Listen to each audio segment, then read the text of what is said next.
Shane Van Gisbergen started as a road course specialist. The grid didn't worry about him on ovals. But something broke in that narrative. He's not struggling anymore. He's learning faster than he should. He's getting faster in places he shouldn't be good yet. So here's what everyone's wondering. Is Van Gisbergen about to become the biggest threat nobody saw coming? Let's rewind 3 weeks. Shane Van Gisbergen was sitting 5th in the NASCAR Cup Series standings. 5th. After just 4 races in 2026. That's not a fluke. That's a pattern. He just crushed the road course at Circuit of the Americas with a massive second-place finish, proving he could compete at the highest level on any track layout. The NASCAR garage started taking notes. Then Las Vegas happened. Van Gisbergen qualified 16th, clean starting position. But on lap 1, he made a small mistake. That mistake cost him damage, big damage. He spent the entire race battling an ill-handling car and finished dead last. Gone from 5th to 16th in points in a single afternoon. Most drivers would feel the pressure. Most drivers would question themselves. Van Gisbergen came to Darlington ready to fight back. Here's what made Darlington special. This wasn't a road course, his comfort zone. This was a 1-mile oval.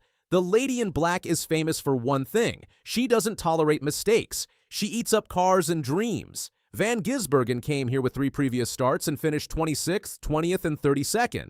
Not great, not terrible, just showing up. But this time was different. Qualifying didn't go well. 33rd on the grid, dead last in performance. The Trackhouse crew were struggling early, and Van Gisbergen's WeatherTech Chevrolet felt loose and unpredictable. Most drivers would check out, except the bad day. Hope for next week.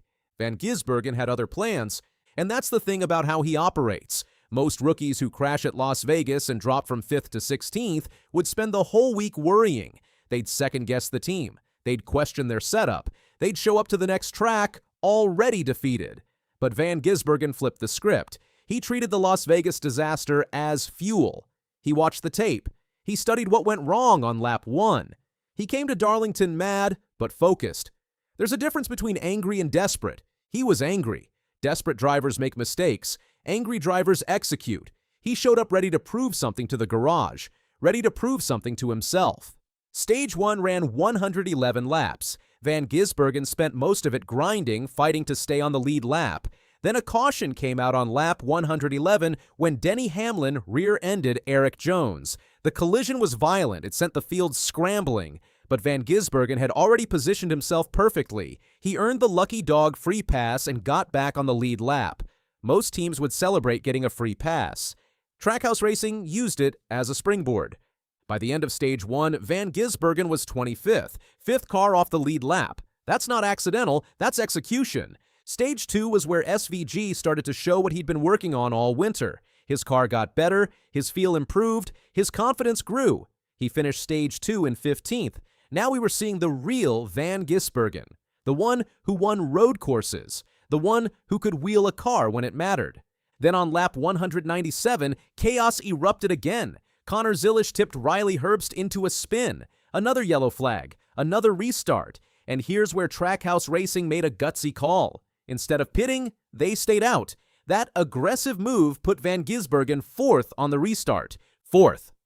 From 33rd to 4th in a single sequence. That's not luck. That's teamwork and driving skill combining at the right moment. After the restart, Van Gisbergen lost a few spots. Racing hard in the middle of the field is different from leading or following.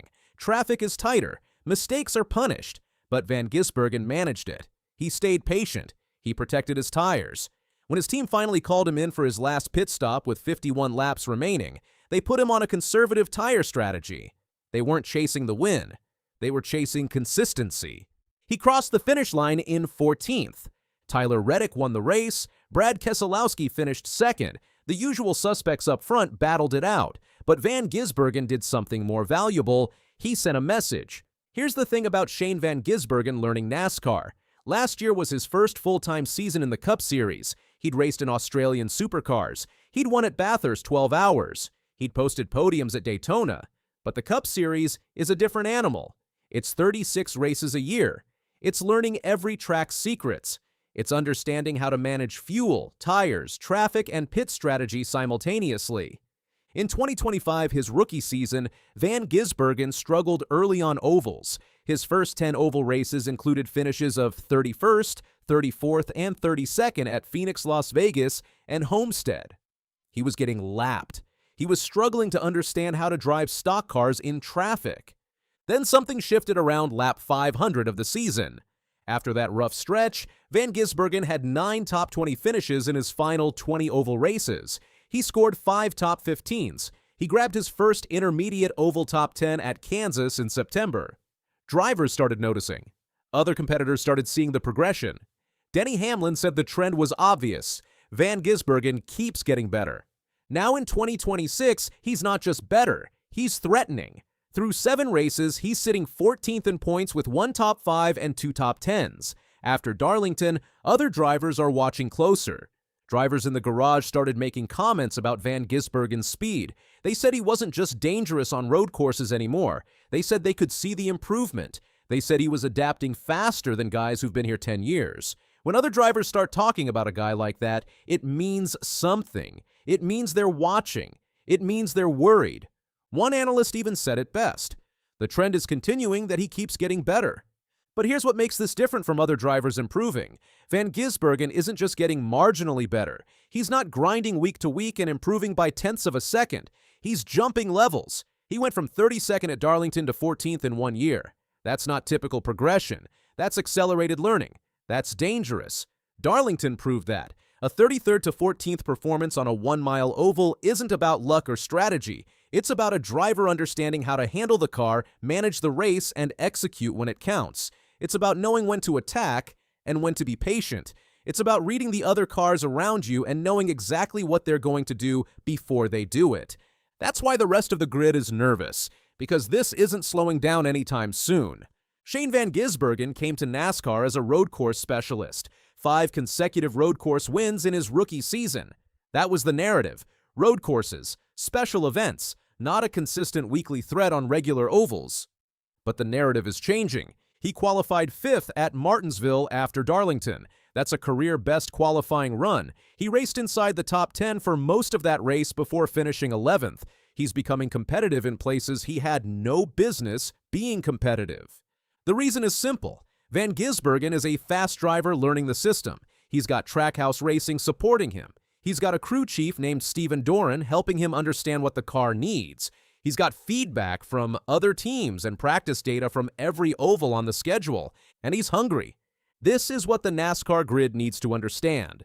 Shane Van Gisbergen sends warning to NASCAR because he's not who he was 6 months ago.